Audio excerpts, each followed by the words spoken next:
Jumpers of Kings, where racing is always at its best.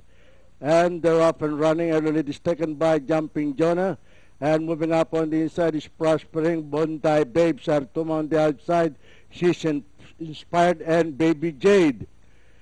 And nearing the far turn, Jumping Jonah by a length and a half, followed by Prospering by the rail in second. She's Inspired on the outside in third, Sartuma and Bondi Babe, Baby Jade. Rounding the far turn, Jumping Jonah, Prospering moving up now on the inside to grab the lead. It is now Prospering in the lead, followed by Jumping Jonah on the outside.